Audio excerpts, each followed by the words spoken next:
৫ কোটি টাকা চাঁদা না পেয়ে রাজধানীর পল্লবীতে ব্যবসা প্রতিষ্ঠানে হামলা গুলির ঘটনায় ২ দিন পেরিয়ে গেলেও এখন পর্যন্ত কাউকে গ্রেপ্তার করতে পারেনি আইনশৃঙ্খলা বাহিনী। শুক্রবার বিকেলে একে বিল্ডার্স নামের একটি আবাসন নির্মাণ প্রতিষ্ঠানে ৫ কোটি টাকা চাঁদা দাবি করে জামিল নামে এক সন্ত্রাসী না পেয়ে ওই প্রতিষ্ঠানে চালানো হয় হামলা, গুলি করা হয় এক কর্মকর্তাকে।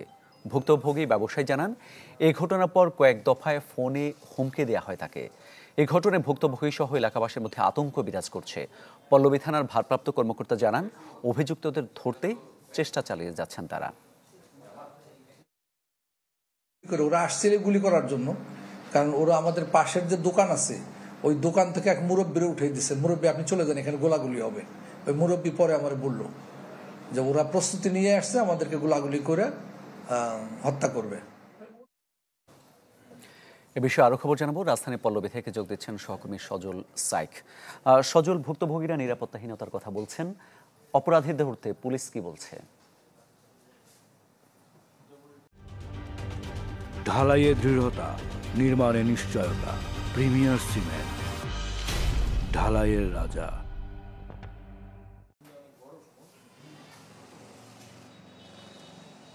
মামুন, আমি এখন পল্লবী থানার ঠিক সামনেই দাঁড়িয়ে আছি। আমি সকাল থেকে আসলে পল্লবীর বিভিন্ন অলিগলি এবং বিভিন্ন সড়কে আমি ঘুরি এবং সেখানকার মানুষের সাথে কথা বলি। আমি আসলে জানার চেষ্টা করছি যে গত শুক্রবার দিন যেই আলবদির ঘাট এলাকায় যেই সন্ত্রাসীরা চাঁদা না পেয়ে যে হামলা করে একটি আবাসন প্রকল্পের প্রতিষ্ঠানের মালিকের অফিসে, সেই ঘটনাটি আসলে আমি জানার চেষ্টা করছিলাম। তবে এলাকাবাসী যেটি বলছে যে আসলে কোনো এক রাজনৈতিক দলের প্রভাবশালী ব্যক্তিদের ছত্রছায়া এসব সন্ত্রাসীরা আসলে অজ্ঞাতনামা ফোন নাম্বার দিয়ে, বিদেশি ফোন নাম্বার দিয়ে তাদের কাছে চাঁদা চায় এবং তাদের বিভিন্ন সময় হুমকি দেয়।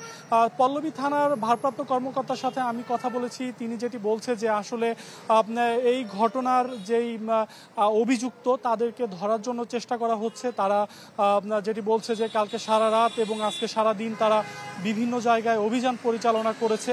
এখন পর্যন্ত কিন্তু তারা কাউকে গ্রেপ্তার করতে পারেনি। তবে তিনি আশ্বস্ত করেছেন যে খুব শীঘ্রই কাউকে না কাউকে গ্রেপ্তার করা হবে। অর্থাৎ কাউকে না কাউকে বলতে এই ঘটনার সাথে যারা যুক্ত তাদেরকে আসলে তারা গ্রেপ্তার করতে পারবে। অপরদিকে আমি এলাকাবাসীর সাথেও কথা বলেছি, তারা যেটি বলছে যে আসলে এমন একটি আবাসিক এলাকায় এমন ঘটনা আসলে তারা কোনোভাবেই মেনে নিতে পারে না।